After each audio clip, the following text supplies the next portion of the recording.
సంవత్సరం జూన్ నెల మాస ఫలితాలు తెలుసుకునే ప్రయత్నం చేద్దాం.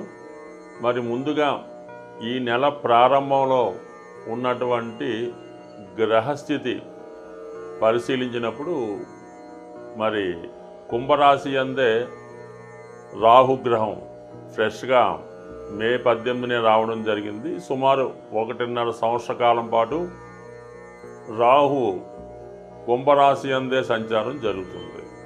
ఇక మేషరాశిలో షష్టగ్రహ కూటమి విడిపోయి సింగిల్గా శని భగవానుడు ఒక్కడే మీనరాశిలో సంచరించడం జరుగుతుంది. ఇంకా 2.5 సంవత్సరాల పాటు అదే రాశిలో అటు ఇటుగా వక్రించినప్పటికీ అదే రాశిలో సంచరించడం జరుగుతూ ఉంటుంది. మరి మేషరాశిలో శుక్రుడు, వృషభ రాశిలో రవి బుధ గ్రహాలు, మిథున రాశిలో మరి కొత్తగా మారినటువంటి మే 15 నుంచి అదే రాశిలో సంవత్సరం పాటు గురుగ్రహ సంచారం మిథున రాశిలో. ఇక కర్కాటక రాశిలో ఈ నెల ప్రారంభంలో కుజుడు జూన్ 6వ తారీఖు వరకు సంచరిస్తూ జూన్ 6 తర్వాత సింహరాశిలోకి ప్రవేశించడం జరుగుతుంది. మరి చివరగా సింహరాశి అందే కేతుగ్రహ సంచారం ఇంకా సుమారు 18 నెలల పాటు అదే రాశిలో సంచరించడం జరుగుతుంది. అయితే ఈ నెల ప్రత్యేకత ఏంటంటే ఈ నెల ప్రారంభంలో గ్రహాలన్నీ రాహుకేతువుల మధ్య ఉండిపోవడం వల్ల ఒక విధమైనటువంటి గోచారరీత్యా కాలసర్పదోష ప్రభావం ఏర్పడింది. అలాగే వృషభ రాశిలో రవి బుధుల సంచారంతో బుధాదిత్య యోగం ఏర్పడింది.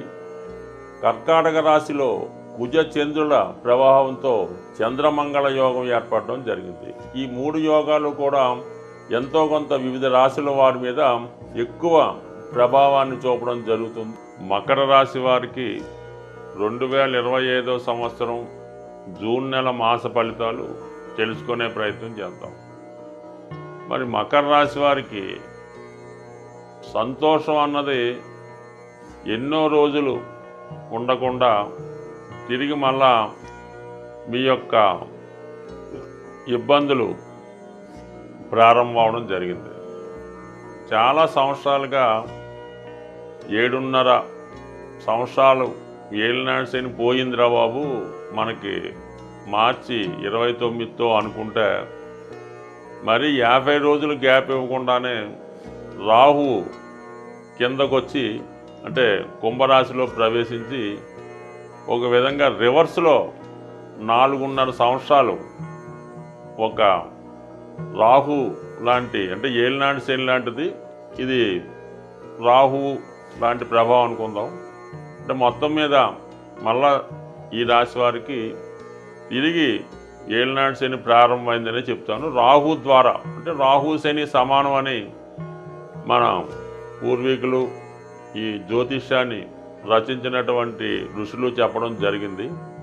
అయితే శని భగవానుడు చాలా బెటర్ అన్నమాట రాహు కన్నా. శని పనిష్మెంట్ ప్లానెట్. మనం కష్టపడి పనిచేస్తే అదృష్టాన్ని జీవితంలో పైకి తీసుకెళ్తాడు. అక్రమంగా సంపాదించి చెడు అలవాట్లకు బానిసై బద్ధకంగా ఉంటే అతపాలానికి తొక్కే ప్రయత్నం చేస్తాడు. అంటే శని ఒక క్రమశిక్షణతో మనిషి యొక్క జీవితాన్ని మార్చి వృద్ధిలోకి తీసుకొచ్చే ప్రయత్నం చేస్తాడు. అంటే ఒక కఠినమైనటువంటి తండ్రి లాంటి వాడు శని భగవానుడు. మరి రాహువు కంపల్సరీగా రాహు వ్యక్తిని అధోగతి పాలు చేసి అతని చేత కొత్త వ్యసనాలు కొత్త అలవాట్లతో మనిషిని పతనం వైపు తీసుకెళ్తూ నాశనం చేసే ప్రయత్నం చేస్తుంటాడు. ఒక చెడ్డవాడైనటువంటి స్నేహితుడు మంచి పిల్లవాడిని ఏదైనా తన అవసరాల కోసం ఆ పిల్లవాడి చేత సిగరెట్లు స్మోకింగ్ డ్రింకింగ్ అలవాటు చేయించి వాటితో పాటు వీడు కూడా ఎంజాయ్ చేస్తుంటాడో రాహువు కూడా ఆ విధంగా వ్యక్తి జీవితంలో ప్రవేశించి సకల దుర్గణాలని ఆ వ్యక్తిలో ప్రవేశపెట్టిస్తూ ఉంటాడు.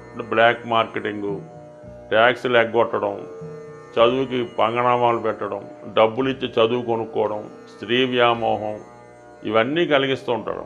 అంటే దీన్ని కూడా కొంతమంది పాజిటివ్గా మార్చుకొని లక్షలాది కోట్లాది రూపాయలు సంపాదించడం కూడా ఈ రాహు ప్రభావం వల్ల జరుగుతూ ఉంటుంది. అది ఎలాగా ట్యాక్స్లు ఎగ్గొట్టడం, భూముల్ని కబ్జా చేసి వాటిని అధిక ధరకు అమ్మడం, ఈ విధంగా జరుగుతూ ఉంటుంది. బట్ ఏదైనా మిగతా ప్రభావం కూడా ఉంటుంది. ప్రస్తుతం మన వరకు ఈ మకర రాశి వారికి కుటుంబ స్థానంలో ప్రవేశించినటువంటి రాహు కొన్ని అదనపు బాధ్యతలు మీ మీద పడడం జరుగుతుంది. అలాగే ఇతరుల యొక్క ప్రమేయం మీ కుటుంబ సభ్యుల మీద పడడం వల్ల కుటుంబం స్ప్లిట్ అవ్వడం కానీ, కుటుంబ సభ్యుల యొక్క ప్రవర్తనలో మార్పు రావడం వల్ల మీరు చాలా అసహనానికి గురవడం జరుగుతూ ఉంటుంది. వారి ఇష్టానుసారం, అంటే కుటుంబంలో ఎవరు ఇష్టానుసారం వారు ప్రవర్తిస్తూ ఉంటారు. మీరు కేవలం చూడడం తప్ప ఏమీ చేయలేని పరిస్థితి లేదు. గట్టిగా చర్య తీసుకుందామంటే కుటుంబం నుంచి బయటికి వెళ్ళిపోవడం జరుగుతూ ఉంటుంది. అంటే వాళ్ళు దానికోసమే ఎదురు చూస్తూ ఉంటారన్నమాట, మీ మాట కోసం. అందువల్ల ఏంటంటే కుటుంబం కలిసి ఉండాలి, కుటుంబంలో అందరూ బాగుండాలంటే కంపల్సరీగా మీరు చాలా వరకు మౌనంగా మంచిగా ఉంటేనే బాగుంటుంది.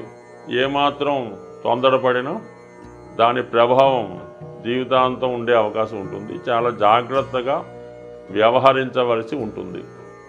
దాని తర్వాత ఏంటంటే మరి కేతు అష్టమ స్థానంలో ఉన్నాడు కాబట్టి చాలా వరకు ఆధ్యాత్మిక చింతన, కొత్త విషయాలు తెలుసుకోవడానికి, వృత్తిపరంగా ఇంకా మిమ్మల్ని మీరు ఇంప్రూవ్ చేసుకోవడానికి చాలా వరకు ఇది ఉపయోగపడుతూ ఉంటుంది. ఇక ముఖ్యంగా శని 3వ స్థానంలో ఉండడం వల్ల కొన్ని చికాకులు ఉన్నప్పుడు కూడా మీకు కొత్త ఉద్యోగ అవకాశాలు, ఉపాధి అవకాశాలు వస్తాయి. ముఖ్యంగా శుక్రుడు 4లో ఉండడం వల్ల ఏదైనా స్థిరాస్తి కానీ వాహనం కానీ కొనుక్కునే అవకాశం ఉంటుంది. విద్యార్థులకి వారికి సంబంధించినటువంటి అవసరాలు కంపల్సరీగా తీరుతాయి. ఎవరికైనా ఒక వాహన యోగం ఏర్పడుతుంది. గృహంలో కొంతవరకు మీకు వ్యక్తిగతంగా పర్సనల్గా కొంత హ్యాపీగా ఉండే సూచనలు కూడా ఉంటాయి. స్త్రీలకి చాలా వరకు చతుర్థంలో శుక్రుడు అటు వివాహానికి కానీ, ఏదైనా బహుమతి రూపంలో విలువైన వస్తువులు రావడానికి కానీ వాళ్ళు ఆనందంగా ఉండడానికి కారణం అవుతూ ఉంటుంది. ఇక పంచమ స్థానంలో ఏర్పడినటువంటి బుధాదిత్య యోగం మీలో ఉన్నటువంటి విద్వత్తుకి తగిన గుర్తింపు రావడం జరుగుతూ ఉంటుంది. విద్యార్థులకి మంచి కాలేజీలో సీట్ వస్తుంది. వారి యొక్క ఆలోచన తెలివితేటలు పెరుగుతాయి, జ్ఞాపక శక్తి పెరుగుతుంది, వాళ్ళకి తగిన గుర్తింపు రావడం జరుగుతూ ఉంటుంది. అలాగే మరి 3లో ఉన్నటువంటి శని, 6లో ఉన్నటువంటి గురువు కంపల్సరిగా నూతన ఉద్యోగ ప్రయత్నాలు చాలా వరకు ఫలిస్తాయి. వృత్తిలో తగు విధమైనటువంటి సహకారంతో చిన్న చిన్న సమస్యలను సాల్వ్ చేసుకొని వృత్తిపరంగా ఎదిగే అవకాశం ఉన్నది. ఇది ఏదైనా ఒక ఆధ్యాత్మిక రంగంలో ఉన్న వాళ్ళకి, న్యాయవాదులు, టీచర్లు, వాళ్ళకి చాలా వరకు అనుకూలత ఉంది. అంటే ఈ గోచార ఫలితాలు కూడా ఎలా ఉంటాయంటే ఒక గ్రహం కంప్లీట్గా మంచి ఫలితాలు ఇస్తూ ఉంటే వేరొక గ్రహం కంప్లీట్గా పాప ఫలితాలు ఇవ్వడం జరుగుతూ ఉంటుంది. కొన్ని సందర్భాల్లో ఇది కోయిన్స్ అవ్వడం, మనం చేసుకున్న దాన్ని బట్టి, జరుగుతున్న దశను బట్టి ఆ గ్రహం ఇంకా ఎక్కువ ఫలితాలు ఇవ్వడం జరుగుతూ ఉంటుంది. అన్ని సమస్యలకి మూలం ధనం. అందుకే ధనం మూలం మిథం జగత్ అన్నారు. ధనం ఖర్చు పెట్టడం అన్నది చాలా సులభం, సంపాదించడం అన్నది చాలా కష్టం.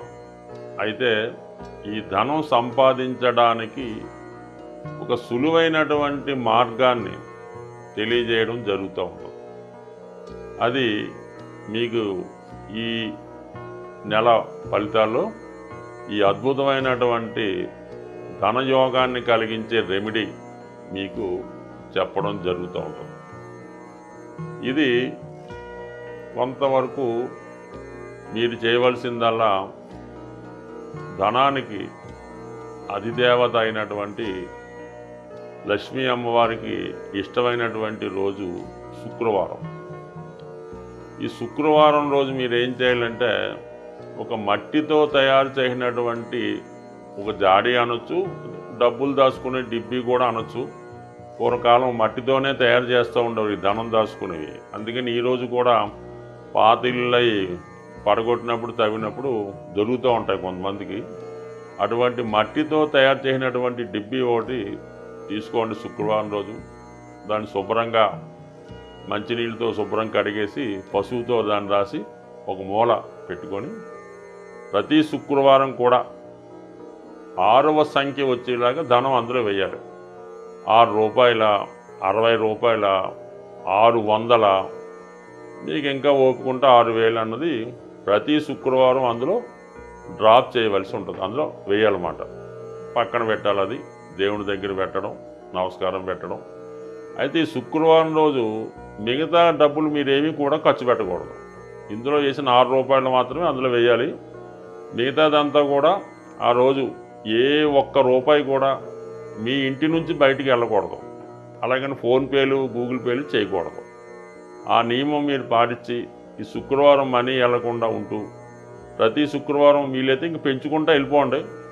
దాని తర్వాత ఒక సంవత్సరానికో ఎంతో దాన్ని ఓపెన్ చేసి దాంతో ఏదన్నా ఈ వరలక్ష్మి వ్రతంకి ఎప్పుడైనా తీసుకోవచ్చు. గోల్డ్ ఏదన్నా కొని అది అమ్మవారి పూజకి ఉపయోగపడేలాగా, ఇది బంగారు పుష్పాలు, ఓ బంగారం కిరీటమో, లేదంటే బంగారంతో చేసినటువంటిది ఏదైనా ప్లేటు ప్రసాదం పెట్టడానికో గ్లాసో కొని అమ్మవారి దగ్గరే పెడతా ఉండండి. ఇలాగ మీరు చేసుకుంటూ పోతే మీరు 6 రూపాయలతో సేవింగ్ మొదలెడితే అది మీరు వారానికి 6 లక్షల దాకా తీసుకెళ్ళినా కూడా మీరు ఆశ్చర్యపడక్కర్లేదు, అవుతుంది. దాంతో మీరు చేయవలసిందల్లా ఈ గోల్డ్ కొని ఇది అమ్మవారికి ఏదో వస్తువు కొని పెట్టడం. మళ్ళీ మీకు బాగా మీరు దాన్ని మళ్ళా మీ ఇంట్లో ఒక అమ్మాయి పుడితే ఆ అమ్మాయికి, అంటే అమ్మాయి కూడా లక్ష్మీ స్వరూపం కాబట్టి ఆవిడకి మీరు అవి కానుకగా ఇవ్వచ్చు, బంగారు ఆభరణాలు కూడా ఇవ్వచ్చు. బట్ ఏదన్నా ఈ శుక్రవారం 6 సంఖ్య ఇది కాకుండా మిగతాది కూడా బయటికి వెళ్ళకూడదు. ఇంకా అది ఎంత గొప్ప అవసరమైనా సరే అక్కడతో శుక్రవారం నాడు స్టాప్ చేసి శనివారం మార్నింగే పేమెంట్స్ అన్నమాట. ఈ విధంగా చేసి చూడండి.